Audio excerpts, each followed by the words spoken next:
I'm thinking about the highlights of my career, and one particular outstanding highlight were the people I got to meet who became friends. Mm-hmm. Marcus Bach, Jerry Parker, Johnny Coleman of Christ Universal Temple. There are so many people that have affected my life. Mm-hmm. Kennedy Schultz became a good friend. Mm-hmm. Tom Costa was a great friend. And I think that another highlight was the Silmar conferences. To me, if there's anything I miss in religious science today is not having the Silmar conferences anymore, because that was fantastic. They were very special. Very, very special. Yeah, absolutely. So Johnny Coleman, by the way, when I founded the DuPage Church, the first tithe we got from any church came from Johnny Coleman. Oh my, that's wonderful. And when Elodie Lane, who was my head practitioner at the North Shore Center in Evanston, when she was named Practitioner of the Year, Johnny Coleman invited the two of us down for their students to do a whole session on spiritual healing. Oh, wonderful! Yeah. And when Elizabeth and Michael Rand wrote their book Shortcut to a Miracle, Johnny was the very first person to invite them down to do a workshop on the thing. It's interesting, in Chicago,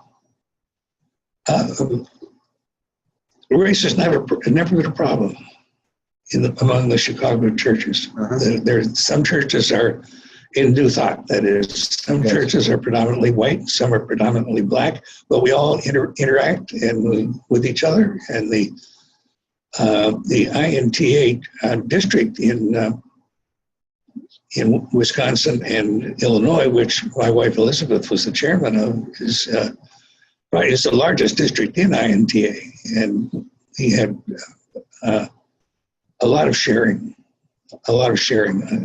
and people came in from outside to want to talk about diversity, and we had it. Mm-hmm. Well, that's great. They were wanting us to get where they. So speaking of Reverend Elizabeth, your wife, how did you meet, and when were you married? Oh, well, they had a Labor Day weekend seminar in Zion, Illinois, up on Lake Michigan. Carlton White had these Labor Day weekend seminars. Mm-hmm. And we had discussion groups. And she ended up in my group. I was facilitator of the group, and that's where we first met. We did become friends. As a matter of fact, when I became president of the Alumni Association of the First Church of Religious Science in Chicago, these are people who had taken at least one full year of classes. I was president of that when I started the DuPage Church. She succeeded me as president of that. We even did a workshop together on Teilhard de Chardin. It was a fantastic workshop. It was, I don't know how many people we had. It was great, you know. And then when I started the DuPage Church, she came to the very first service as representing First Church, and gave me a silver money clip. Very nice. And then we married other people. Yeah. On the pathway to something else, right? Yeah. And it was. So when did you two get married? In 1995. 1995. Okay, great. So 22 As a matter of fact, my former wife that I was married to for 20 years not Rosemary, the wife after that, when she was in the hospital, and the night before she died, Elizabeth was her last visitor. That's sweet. So that I don't know how we got started going together. Okay, well, when we do her interview, we'll find out all about that. Okay. So, what are your reflections on the integration or the merging of the two organizations that were Religious Science International and United Church that eventually became Centers for Spiritual Well, it's interesting. We have at the North Shore Center. This was 2 years before the merger. We had a workshop to really decide what our new name ought to be. Mm-hmm. And the name we came up with was the North Shore Center for Spiritual Living. This was 2 years before so we were into that. Yes. Beforehand. I feel in some ways the merger is a good thing, and otherwise I think that because we're losing the emphasis on religious science, we're getting involved in getting away from first cause and into secondary cause. We're dealing with issues that I feel that our job is to train people and to teach them the science of mind, help them discover the truth of themselves, and then what they do, I would rather treat in whatever organizations they involve with that they do, rather than putting ourselves together as an organization that does things, because in many of the issues with which we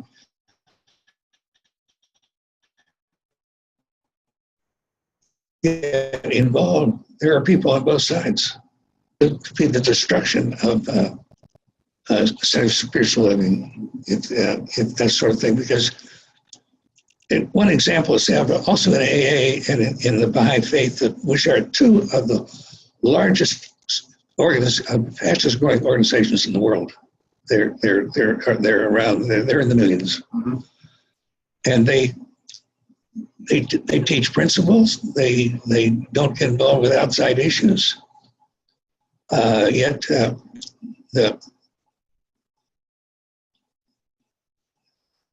they're entirely self-supporting, and they're growing.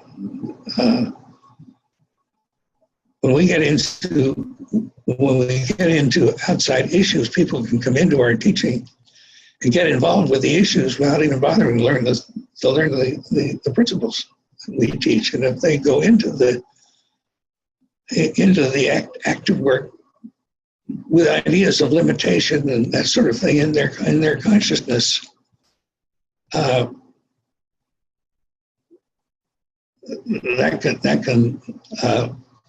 can lead to a degradation of our teaching. One example, and this goes way back before AA, there was an organization called the Washingtonians in the early 1800s, which was their problem was alcoholism, and it became a huge organization, very, very successful in treating people with drinking, getting away with their drinking, but they also got involved with abolition, and that split the organization in half. Mm-hmm.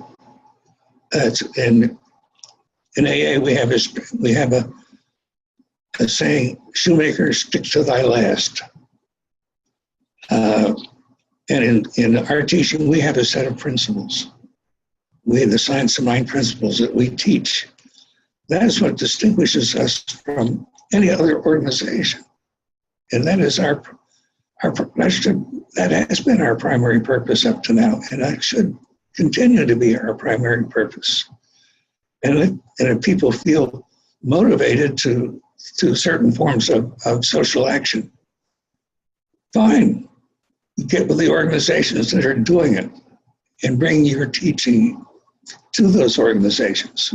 Teach them. Not the Baha'is do that a lot. One example, the high judge was sent to a court that has a huge backlog, and he cleared up the backlog by one simple way: getting rid of backbiting on the staff. He discovered that's what was holding up everything was in the staff. Our principles are so powerful that that's what we should be standing for. That's what we should be recognized for. That's what people should want to learn. That's what people should want to practice in their own lives, regardless of what they're doing. And going into social action things, we're getting into things that many other organizations are also doing, and we're diluting our own effort. Okay. So you said you wanted to mention something about being active in ecumenical interfaith organizations and so forth. Well, I was saying that in the INTA mostly was unity. And INTA is International New Thought and all that. It has New Thought Alliance, and it leads unity and Universal Foundation for Better Living, and a number of independent churches, but they're all basic teaching that derives from Emma Curtis Hopkins in the beginning. So what do you see as the main impact of religious science in the world, and what do you see for the future? I think the main impact is in the area of positive thinking, and that the more that this is something that's caught on, that many people don't even realize where it comes from. Even though Norman Vincent Peale was the first to admit that he got it from Ernest Holmes. Mm-hmm.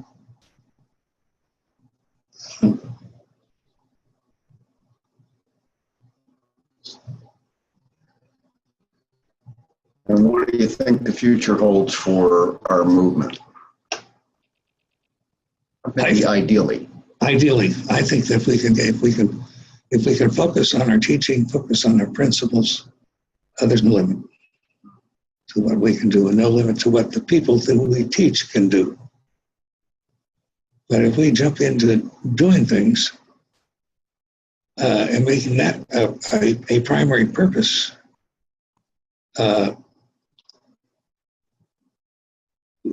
there's nothing much to differentiate us from anybody else. And so what will determine the future then is individual ministers. Some in their church is the ones who are able. Some ministers are able to do it, and others aren't. Mm-hmm. And maybe you just said it, but what would be, if you were, to close off this interview, what would you like to share with those that will be watching it over time?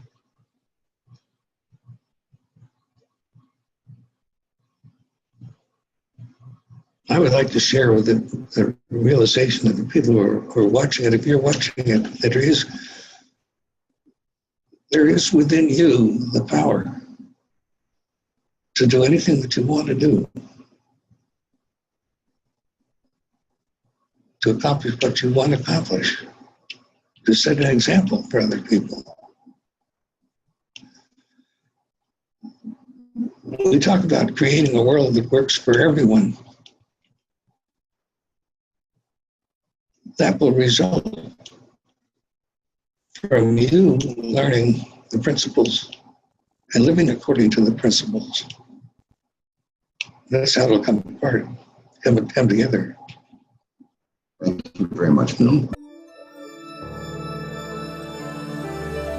Hello, I'm Marilyn Leo, founder of the Science of Mind Archives and Library Foundation. I hope you have enjoyed this wonderful interview with this very special, wise sage person. They've been around for quite a while. If you value these interviews, we invite you to show your generosity by making a donation or joining as a member of the Science of Mine Archives and Library Foundation. Thank you for watching.